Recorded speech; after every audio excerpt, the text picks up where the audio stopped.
आपके भी मन में डाउट है, 12th पास कर लिए हैं तो क्या करें। तो ये वीडियो स्पेशली बायोलॉजी स्टूडेंट के लिए है। आप अपने क्लास में टॉपर हैं या एवरेज है या एवरेज बिलो है और आपकी घर की फाइनेंशियल कंडीशन अच्छी नहीं है और आपको जल्दी जॉब चाहिए, हर एक स्टूडेंट के हिसाब से है, तो पूरा वीडियो जरूर देखना। और कुछ ऐसे करियर ऑप्शन भी हम बताने वाले हैं, अभी आप मज़े मस्ती करेंगे तो वो करियर ऑप्शन आप छूट जाएंगे आपसे। तो चलिए हम स्टार्ट करते हैं। हेलो बच्चों, कैसे हो? उम्मीद करते हैं आप लोग बहुत अच्छे होंगे। आज मैं आप लोगों से बात करने के लिए आ गया हूँ। आप 12th पास कर लिए हैं, आपके मन में डाउट चल रहा है कि मैं क्या करूँ। स्पेशली करके आप बायोलॉजी लिए हैं, PCB लिए हैं, तो आपके लिए वीडियो बहुत यूजफुल होगा। क्या क्या करियर ऑप्शन है आपके लिए, सारा कुछ बताऊंगा मैं पॉइंट बाय पॉइंट करके आपको। जैसे ही मैंने इंट्रो में क्लियर कर दिया है तो हम स्टार्ट करते हैं।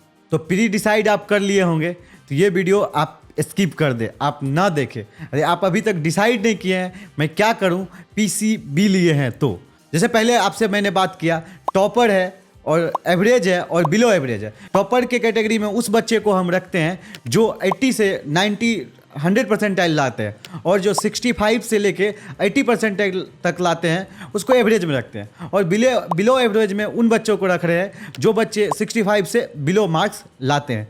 तो चलिए सबसे पहले हम बात कर लेते हैं जो टॉपर्स के कैटेगरी में आते हैं, जो 80% से एभव लाते हैं अपने रेगुलर स्कूल के टेस्ट में, तो वो टॉपर्स के कैटेगरी में आ जाते हैं और PCBO लिए हैं। चाहे वो हिंदी माध्यम का बच्चा हो, चाहे इंग्लिश माध्यम का बच्चा हो, सबके लिए ये वीडियो होने जा रहा है। तो आप हिंदी माध्यम का बच्चा हो फिर भी आप इस वीडियो का पूरा देखें।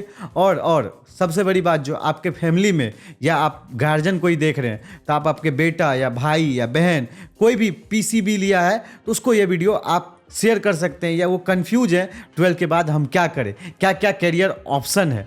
आपको पहले ही क्लियर कर दिया, कुछ ऐसे करियर ऑप्शन बताएंगे कि जो 12th के बाद आप मज़े मस्ती में रहे तो आप निकल जाएंगे वो करियर ऑप्शन। तो चलिए हम स्टार्ट करते हैं फर्दर डिले किए हुए। तो पहला जो करियर ऑप्शन होता है जब आप PCB लेते हैं तो NEET, it means MBBS, doctor मुझे बनना है। तो डॉक्टर बहुत सारे प्रकार के डॉक्टर होते हैं, उसमें सबसे पहला डॉक्टर जो होता है MBBS करते हैं तब। तो चलिए हम MBBS के बारे में थोड़ा सा आपको डिटेल में मैं बता देता हूँ। MBBS करने के लिए नीट का एग्ज़ाम देना पड़ता है। नीट का एग्ज़ाम अभी फॉर्म निकल गया है, आप फिल कर सकते हैं इजीली। आप लोग को पता भी होगा, नहीं पता होगा तो अब पता लग गया, तो आप जाके नीट का फॉर्म फिल करें। आप टॉपर के कैटेगरी में हैं। और बात करें तो इस एग्ज़ाम में कोई एज लिमिटेशन नहीं है, आप जितना बार चाहे उतना बार दे सकते हैं। मेरा सजेशन आप लोग से यही रहेगा कि एक बार इस फॉर्म को जरूर फिल करें, और एक बार आपको तजुर्बा मिलेगा। एक बार आप जब पेपर देंगे तो नेक्स्ट टाइम आप अपना बेहतर कर पाएंगे।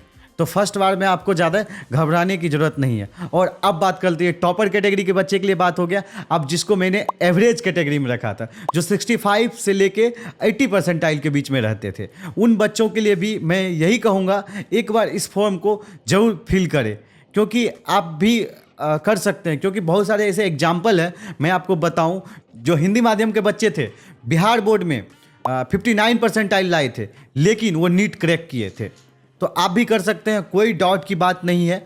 तो आप भी इस फॉर्म को जरूर फिल करें। और MBBS के अलावा भी बहुत सारे डॉक्टर के कैटेगरीज हैं, तो हम एक एक करके आपको बताते हैं। यदि डॉक्टर में बात करें तो सबसे पहले MBBS होता है। तो थोड़ा सा MBBS के बारे में पहले अच्छे से और समझ ले। MBBS यदि आप नीट का एग्ज़ाम देते हैं, आप क्रैक कर लेते हैं, आप 650 से, मतलब 600, इस बार जो कॉलेज मिला था 610 620 तक मिला था, तो 620 के एभव आप मार्क्स लाते हैं 720 में से, तो आपको अच्छे MBBS कॉलेज मिल जाएगा, तो आप MBBS कर लेंगे। और बात करें कॉलेज की फ़ीस की तो बहुत कम रहती है, साल का वही 30 to 50K रहता है।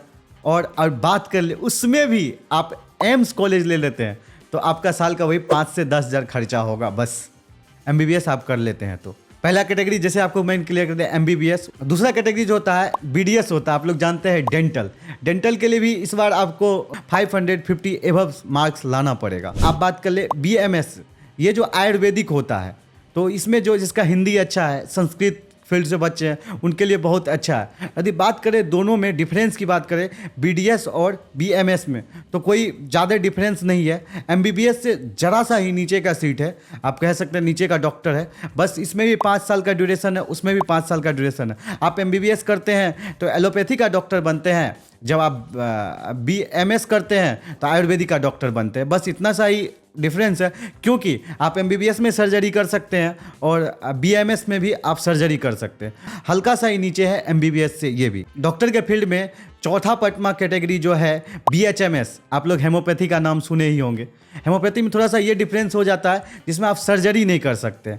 और बीयूएमएस ये स्पेशली करके आप कह सकते हैं मुस्लिम कम्युनिटी के लिए है, क्योंकि इसमें आपको उर्दू जानना हो। यदि आप भी किसी भी कम्युनिटी से है तो आप उर्दू जानते हैं तो बीयूएमएस में जा सकते हैं। इसमें भी सेम है, बहुत अच्छा डॉक्टर इसमें भी बनते हैं, क्योंकि इसमें लिमिटेड सीट भी है, तो इसमें आप जाते हैं तो अच्छा इसमें भी आप सर्जरी कर सकते हैं। सारा कुछ फैसिलिटीज़ है जो एमबीबीएस में है।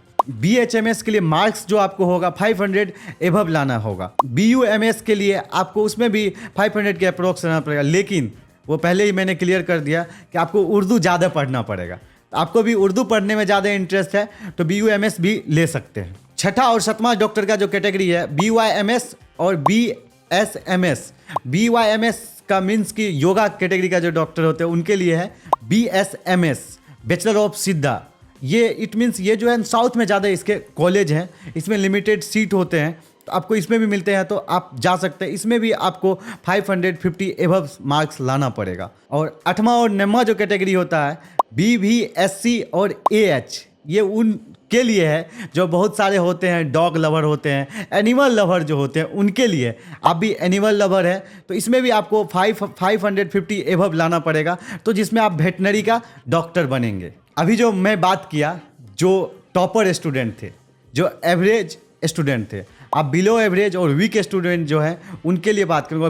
पहले ही मैंने क्लियर किया था, फाइनेंशियली जिनका वीक है उनके लिए भी बात करेंगे, जिनके पास कोई टाइम का बाउंडेशन नहीं है लेकिन पढ़ाई में वो कमज़ोर है, वो कोई कितना भी टाइम लगे वो पैसा भी एफर्ट कर सकता है, तो उनके लिए बात करेंगे। पहले मैं उनके लिए बात कर लेता हूँ जिसके पास टाइम कम है और पैसा भी ज़्यादा एफर्ट नहीं कर सकता है और जल्दी उसको जॉब चाहिए। अब मैं एवरेज स्टूडेंट के लिए बात करता हूँ। BPH bachelor of public health, BSc nursing, बस इसमें इतना सा ही डिफरेंस है कि आपके नाम के आगे डॉक्टर नहीं लगेगा, लेकिन इसमें आपका नीट्स का जो मार्क्स रहेगा इसमें 440 तक आपको दोनों में चाहिए, तो आपका एडमिशन हो जाएगा। चाहे आप बीपीएच करें, बैचलर ऑफ पब्लिक हेल्थ, या बीएससी नर्सिंग करें, तो दोनों में आप कर सकते हैं। तो एवरेज स्टूडेंट का भी हम बात कर लिए। अब जो बात करेंगे, जो 2 पॉइंट जो मेन पॉइंट है, जिसका फिनेंशियली बहुत अच्छा है लेकिन वो पढ़ने में कमज़ोर है, और फिनेंशियली भी वीक है और पढ़ने में भी कमज़ोर है, तो 2 कैटेगरी में बात करेंगे। पहले हम उनके लिए बात करते हैं, फिनेंशियली वीक है और पढ़ने में भी कमज़ोर है, तो उनके लिए क्या बेस्ट कैटेगरी होगा वो पहले आपको मैं बता देता हूँ। तो उनके लिए पैरा मेडिकल कोर्स है, बी फार्मा कर सकते हैं। बी फार्मा कर लेते हैं तो आप अच्छा आप 40 से 50 हज़ार अच्छे से कमा सकते हैं, लेकिन बी फार्मा करने के लिए आपको 2 टेस्ट देना पड़ेगा जो कि इंट्रेंस टेस्ट होता है, वो कर लेते हैं तो 2 साल के अंदर ही आप अच्छे जॉब पर चले जाते हैं। आप जैसे 40 से 50 हज़ार कमा सकते हैं। लेकिन बी फार्मा में भी आप मास्टर कर लेते हैं तो आपको 50 हज़ार से एबव सैलरी मिलेगा। तो ये जो बच्चे हैं जिनके पास टाइम कम है और पढ़ने में वीक है, तो ये कोर्स आप कर सकते हैं। जैसे कि इसमें भी बहुत सारे कोर्स है, जैसे कि लैब टेक्नीशियन, बायोटेक्नोलॉजी। आप कमेंट करके बताएं, आप बताएंगे तो मैं डेडिकेटेड वीडियो इस पे भी बना दूंगा, तो आप कमेंट करके जरूर बताएं। अब मैं बात कर लेता हूं जिनके पास पैसे की कोई दिक्कत नहीं है, उनके पास टाइम का भी कोई बाउंडेशन नहीं है, उनके लिए एक अच्छा सुविधा है, वो बीएससी कर ले। जैसे कि आप बीएससी कर लेते, लेकिन बीएससी करने से पहले आप ध्यान क्या रखें, किसी नॉर्मल कॉलेज से न करें, क्योंकि बाद में आपको भटकना पड़े। अच्छे कॉलेज से आप कर सकते हैं, जैसे कि बीएचयू हो गया। और बीएससी करने के लिए अभी आपको सीयूटी का फॉर्म आउट हो गया, 1200 फॉर्म का चार्ज है। और बायोलॉजी का आप अच्छे स्टूडेंट हैं तो 2 महीना अच्छे से आप तैयारी कर लिए, 11th 12th अच्छे से पढ़े हैं तो आप अच्छे से सीयूटी निकाल लेंगे, तो आप अच्छे कॉलेज से बीएससी कर लेंगे। बीएससी कर लेते हैं, बीएससी के बाद आप एमएससी करते हैं। पहले बीएससी आप करते हैं तो टीचर अच्छे बन जाएंगे आप, और एमएससी करते हैं तो आप प्रोफेसर बन जाएंगे, तो आपको अच्छा इनकम जनरेट आप कर सकते हैं। आपको किसी भी टॉपिक पे कोई भी कन्फ्यूजन है तो कमेंट बॉक्स में आप बताओ, मैं उस पर अलग से डेडिकेटेड वीडियो लाऊंगा। तो ये हमारा प्रयास कैसा लगा आप कमेंट बॉक्स में ज़रूर बताना। किसी भी टॉपिक पर आपको डेडिकेटेड वीडियो चाहिए ज़रूर बताना। तब तक के लिए बाय बाय, जय हिंद, टेक केयर। फिर मिलते हैं कोई नई अपडेट में।